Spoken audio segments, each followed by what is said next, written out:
ত্রিপুরায় বিজেপি সরকারের শাসনকালে অপরাধের হার কমেছে বললেন ত্রিপুরার মুখ্যমন্ত্রী ডাক্তার মানিক সাহা। মঙ্গলবার আগরতলা রবীন্দ্র শতবার্ষিকী ভবনে 975 জন নবনিযুক্ত পুরুষ এবং মহিলা পুলিশ কনস্টেবলের হাতে চাকরির হলুদ খাম তুলে দিয়ে ত্রিপুরার মুখ্যমন্ত্রী ডাক্তার মানিক সাহা বললেন, ত্রিপুরায় বিজেপি সরকারের শাসনকালে 2023 সালের তুলনায় 2024 সালে সামগ্রিক অপরাধ 19.4% কমেছে। 2024 সালের তুলনায় 2025 সালে প্রথম 4 মাস পর্যন্ত ত্রিপুরায় সামগ্রিক অপরাধ 10% কমেছে। ত্রিপুরায় আইন শৃঙ্খলা রক্ষায় নিয়োজিত ত্রিপুরা পুলিশ গৌরবের সহিত 150 বছরের অধিক সময়কাল ধরে জনগণের সেবায় কর্মরত রয়েছে। বিগত দশকে ত্রিপুরায় অপরাধের হার কমিয়ে আনার সাথে সাথে আগামী দিনে নেশামুক্ত ত্রিপুরা গড়ার স্বপ্নকে বাস্তবায়িত করার দিশায় স্বচ্ছ নিয়োগ নীতির মাধ্যমে ত্রিপুরা পুলিশে 975 জন ছেলে মেয়েকে ত্রিপুরা পুলিশ কনস্টেবলের পদে নিয়োগপত্র প্রদান করা হয়। আজ আগরতলা রবীন্দ্র শতবার্ষিকী ভবনে আয়োজিত এক অনুষ্ঠানের মধ্য দিয়ে 643 জন পুরুষ ও 332 জন মহিলাকে এই অফার তুলে দেওয়া হয়। আজ মুখ্যমন্ত্রী ডাক্তার মানিক সাহা তাদের সকলের নয়া কর্মজীবনের জন্য শুভেচ্ছা জানিয়েছেন।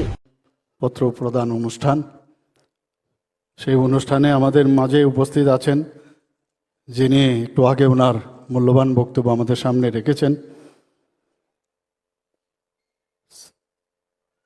আদরণীয় শ্রী রাজীব ভট্টাচার্য মহোদয়, আমাদের রাজ্যসভার সদস্য।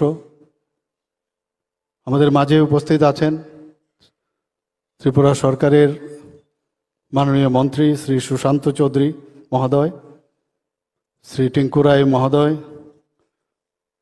শ্রী সুধাংশু দাস মহোদয়, শ্রী বিকাশ দেববর্মা মহোদয়, শ্রী শুক্লাচরণ নোয়াতিয়া মহোদয় এবং আগরতলা মিউনিসিপ্যাল কর্পোরেশনের সম্মানিত মেয়র শ্রী দীপক মজুমদার মহোদয়, এবং মঞ্চে যিনি স্বাগত ভাষণ আমাদের সামনে রেখেছেন শ্রী অমিতাভ রঞ্জনজি ডিজিপি এবং শ্রী অনুরাগ ডিজিপি ইন্টেলিজেন্স ত্রিপুরার, এবং সেক্রেটারি আমাদের শ্রী অভিষেক সিং মহোদয়, এবং অন্যান্য যারা আধিকারিকরা এখানে উপস্থিত আছেন, পুলিশ আধিকারিকগণ থেকে শুরু করে বিশিষ্ট ব্যক্তিবর্গরা এখানে উপস্থিত আছেন, এবং যাদের জন্য আজকের এই অনুষ্ঠান, যারা আজকে অফার গ্রহণ করবেন পুলিশ ডিপার্টমেন্টে, এবং অভিভাবকগণ, সাংবাদিক বন্ধুরা,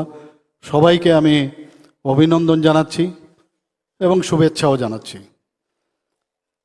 একটু আগে আমাদের রাজীববাবু পুরো ত্রিপুরা সরকার কি কি করেছেন এবং কিভাবে আমাদের নিয়োগ প্রক্রিয়া ত্রিপুরাতে হয় বিস্তরভাবে এখানে আলোচনা হয়েছে। আমাদের ডিজি সাহেব অলরেডি বলেছেন যে এই রাজ্য পুলিশের যে কনস্টেবল পদে নিয়োগের সময় কত কিছু লক্ষ্য রেখে স্টেপ বাই স্টেপ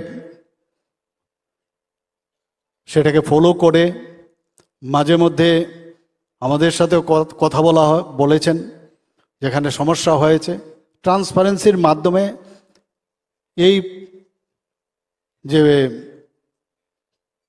নিয়োগ সেটা এই আমাদের যিনি ডিজিপি সাহেব পুরো বিষয় এখানে আমাদের সামনে আলোচনা রেখেছেন। 975 অফার, এবং তার মধ্যে 332 জন হচ্ছে মহিলা এবং পুরুষ হচ্ছে 643 জন।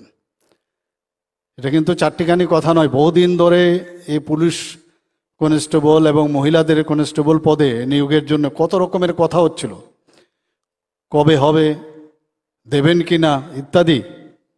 তো সবসময় একটা কোশ্চেন মার্ক সোশ্যাল মিডিয়া থেকে শুরু করে সব জায়গায় হচ্ছিল, কিন্তু সময়ের কাজ সময়ে এই সরকার করে থাকে এবং সেই দিনটা আজকে এসছে এখানে।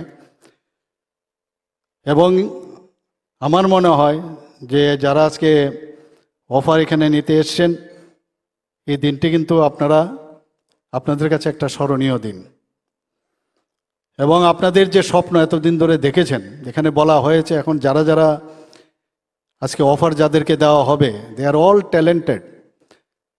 এবং শুধু আমি অনেক সময় অনেক ফাইল আমার কাছে আসে যে এনওসি চাই, কি এনওসি, অলরেডি তো সে চাকরি করছে না, সে আরেকটা আপার গ্রেডে ওনারা অ্যাপ্লাই করতে চায়, আপার গ্রেডে প্রমোশন পাওয়ার জন্য বিভিন্ন পরীক্ষা নিতে চায়, এর জন্য এনওসি চায়। কাজে আগামী দিন আপনাদের টেকনিক্যাল নো হাউ এগুলো বিষয়ে তো আপনাদের জানানো হবেই। এবং আপনাদের কিন্তু আমার মনে হয় যে এইভাবে আপনাদের সিভিল ড্রেসে আর কদিন বাদে যখন পুলিশের ড্রেস পরবেন, একটা বিরাট অন্তর আগামী দিন আমরা দেখতে পাবো। এবং অত্যন্ত ভালো লাগছে যে এই ধরনের একটা স্বপ্ন আপনাদের সফল হতে যাচ্ছে, এবং এর জন্য এটা সম্ভব হয়েছে আপনাদের কঠোর পরিশ্রম। এখানে একজনও বলতে পারবেন না এই মুখকে ধরে, এই মুখ নেতাকে ধরে বা এই মুখকে ধরে আমি এই চাকরিটা পেয়েছি।